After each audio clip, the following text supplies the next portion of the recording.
367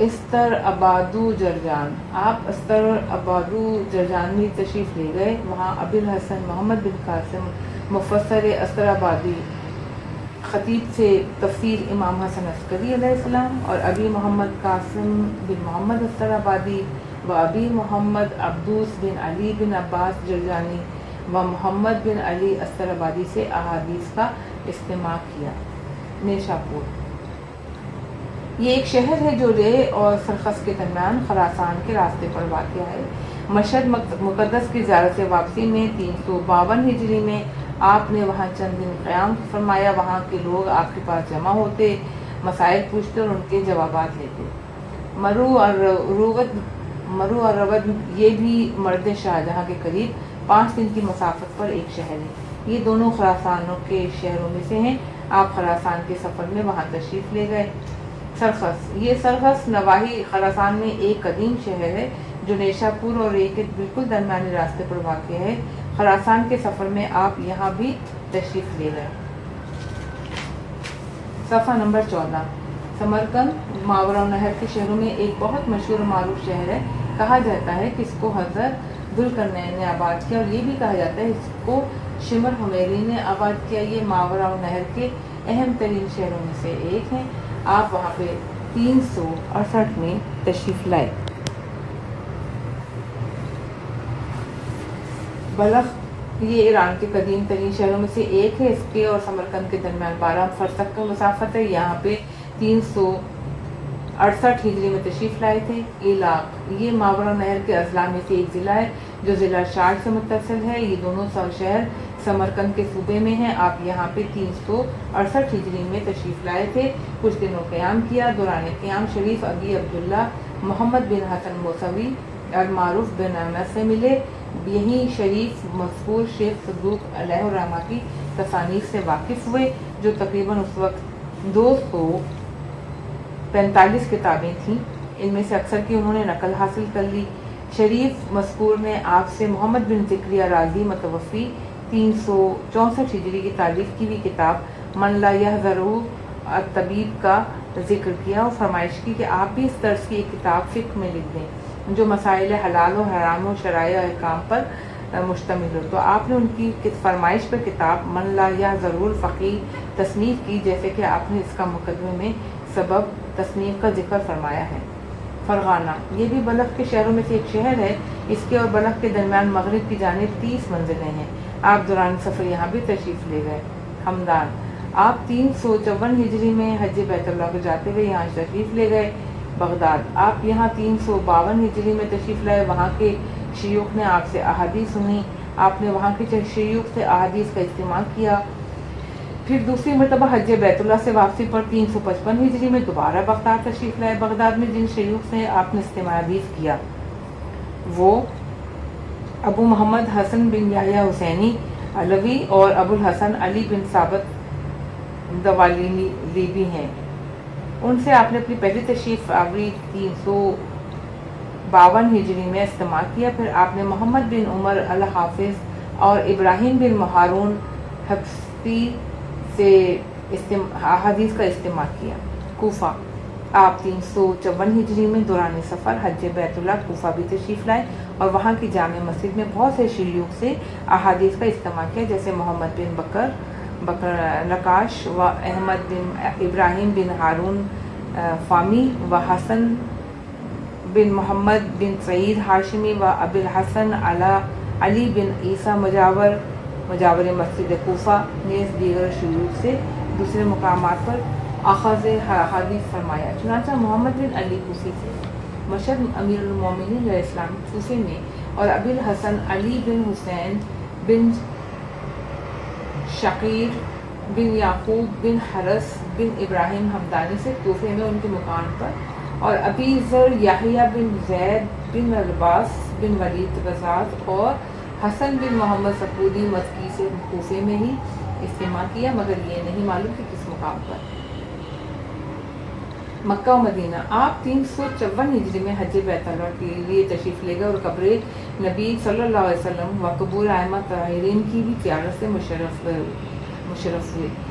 فید یہ ایک مقام کا نام ہے جو مکہ اور کوفے کے درمیان تقریباً نصف راہ پر واقع ہے، اور مکے سے واپسی میں یہاں ابی علی احمد بن ابی جعفر بہقی سے اجتماع حدیث کیا۔ غرض جو شخص شیخ صدوق علیہ الرحمہ کی تصانیف اور خصوصاً آپ کی کتاب ثانی الاصول من لا یحذر والفقی کا مطالعہ کرے گا تو اس کو معلوم ہو جائے گا کہ آپ نے جید علماء و خاصہ و عامہ سے مختلف علوم و فنون سے متعلق روایتیں لی ہیں، چونکہ صدی کے علمی مراکز جیسے بغداد، کوفہ، قم، نیشاپور، طوس، بخارا، غنیس، جن شہروں کے آپ نے سفر کیے وہاں ایسے ایسے نادر و روزگار علماء کو حدیثیں سنائی اور ان سے سنی کہ جن کے پاس لوگ اخذ روایات کے لیے دور دور سے آیا کرتے تھے۔ تصانیف آثار علمی، پچھلے صفحات میں جب آپ نے پڑھ لیا کہ شیخ صدوق علیہ الرحمہ نے مختلف قسم کے فنون اور علوم پر 300 سے زیادہ تصنیف کی ہیں جن کی ہم یہاں پر تفصیل کی ضرورت کو محسوس نہیں کرتے، پھر بھی معلوم رہے کہ رے کے اندر آپ کے نزدیکی وزیر مملکت صاحب ابن عباد کا وہ عظیم و بیش بہا کتب خانہ تھا کہ جس کی کتابوں کی فہرست بھی 10 جلدوں پر مشتمل تھی، جیسا کہ یاقوت احمدی نے معجم البلدان جیم 6 صفحہ 259 میں، اور اس کے علاوہ وہ کتابیں جو آپ کو مختلف سفروں میں متعلق لیے ہاتھ میں آئیں کتب خانے کے علاوہ ہیں۔ نیز یہ بھی معلوم ہے کہ ہمارے بزرگ کو اللہ تعالیٰ کی طرف سے بے پناہ حافظہ اور ذہن و ذکاوت حاصل تھا، اور وہ سب کچھ یاد کر لیتے تھے جو کوئی دوسرا یاد نہیں کر سکتا تھا۔ اہل قوم میں ان کا کوئی مثل و نظیر نہیں تھا، وہ اپنی ذات میں چلتے پھرتے متحرک مدرسہ تھے، اور جہاں جاتے جس شہر میں وارد ہوتے وہاں پہ بولتے جاتے اور لوگ لکھتے جاتے تھے، اور آپ کے زمانے میں ہی آپ کی کتابوں کی نقلیں لوگ کرنے لگ گئے تھے۔ چنانچہ شریف نعمت نے آپ کی 245 کتابیں نقل کرا لی تھی، مگر افسوس ان کی علمی خزانوں میں سے اب صرف چند ہم لوگوں کے پاس ہیں جو ان کے علم اور ان کی سچی عظمت کی دلیلیں ہیں۔ ان میں سے چند طبع ہوئی اور اکثر غیر مطبوع کلمی ہیں۔ نجاشی و شیخ طوسی اپنی کتاب رجال میں، علامہ ہلی نے خاصۃ الاقوال میں، ابن شہر عاشور نے معلم علماء میں، محدث نوری نے مستدرک الوسائل میں، اور طحرانی نے اپنی کتاب الذریعہ میں شیخ صدوق علیہ الرحمہ کی 199 کتابوں کا ذکر کیا ہے۔ تلامذہ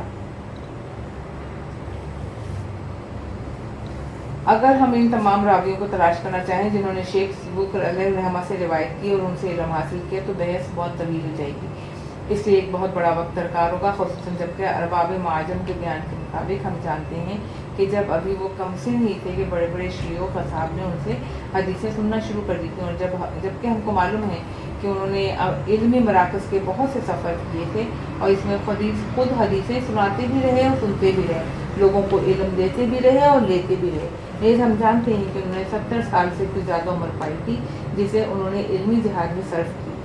اسی اثنا میں وہ کتابیں بھی تصنیف کرتے رہے اور شیوخ کی مجالس میں بھی شریک رہے اور اصول حدیث کو بھی جمع کرتے رہے، اپنی دینی احکامات کو بھی نشر و شائع کرتے رہے۔ یہ سب دیکھنے کے بعد ہم اس نتیجے پر پہنچتے ہیں کہ ان تمام لوگوں کی فہرست پیش کر دیں جنہوں نے شیخ صدوق علیہ الرحمہ سے کچھ اقتصاب کیا، اور ہم پر کیا موقوف کہ ان کی سوانح حیات لکھنے والوں میں سے کسی نے بھی ان کی چند مشہور تلامذہ کے علاوہ جن کی زبان زد خلائق ہیں ان کی تقریباً تعداد 20 تک پہنچی اور کسی کی نشاندہی نہیں کی ہے۔ یہ سب میں نے شیخ صدوق کی کتاب من لا یحذر الفقی کی جلد اول کے مقدمے سے لیا ہے، جس کو افاضل نجف کے بعض محققین نے تحریر کیا جو 1377 ہجری میں نجف کے اندر طبع ہوئی تھی۔ شیخ صدوق علیہ الرحمہ کی تالیفات میں سے یہ کتاب علل الشرائع بھی ہے جس کو اپنے محترم قارئین کے سامنے پیش کر رہے ہیں، جو کہ 358 ابواب پر مشتمل ہے اور آخری باب نوادرات پر مشتمل ہے۔ ہمیں نہیں معلوم کہ اس کتاب کی تالیف کا اصل سبب کیا ہوا اور یہ کب تالیف ہوئی۔ یہ ایک مرتبہ 1289 میں طبع ہوئی اور پھر دوبارہ 1311 میں طبع ہوئی۔ اس کے ساتھ آپ کی کتاب معنی الاخبار بھی ملحق کر دی گئی، جیسا کہ اس کے ساتھ کتاب الروضہ فی الفضائل بھی ملحق کر دی گئی، مگر یہ نہیں معلوم کہ اس روزے کا مصنف کون ہے۔ اور تیسری مرتبہ 1378 میں طبع ہوئی، مگر یہ تینوں مرتبہ ایران کے مطبوعوں میں سے ہی طبع ہوئی، مگر یہ کتابت کی غلطیوں سے خالی نہیں ہے۔ اب چوتھی مرتبہ اس کی طباعت نجف سے ہو رہی ہے۔ یہ صحیح ترین نسخہ کہا جا سکے گا انشاءاللہ۔ میں نے اس کی تابع و مصحح سے گفتگو کی ہے۔ نیز اس کتاب علل الشرائع کا خلاصہ شرف الدین یحییٰ ابن عز الدین حسین بن عشیرہ بن ناصر بحرانی جو یزد آئے تھے اور نائب تھے استاد شیخ علی کرکی متوفی 940 ہجری کے نے کیا تھا، جس کا ذکر میر عبداللہ افندی نے اپنی کتاب ریاض العلماء میں کیا ہے۔ اس کا خلاصہ خود مرزا عبداللہ افندی نے کیا ہے۔ شیخ صدوق علیہ الرحمہ کی سب سے مشہور کتاب من لا یحذر الفقیہ ہے، جس کا شمار شیعوں کی کتاب اربع میں ہوتا ہے۔ یہ کتب اربع وہ ہیں جو کہ احکام شریعہ اخذ کرنے میں شیعوں کی اس پر دارمدار ہے، اور 900 سال سے زیادہ عرصہ گزر گیا کہ فقہا و غیر فقہا میں یہ مقبول ہے، اتنی معتبر اور قابل اعتنا ہے کہ معدود چند کے سوا آج تک کوئی اس پر اعتراض نہ کر سکا۔ اب اس سے بڑھ کر اس کی اہمیت کی اور کیا دلیل ہو سکتی ہے۔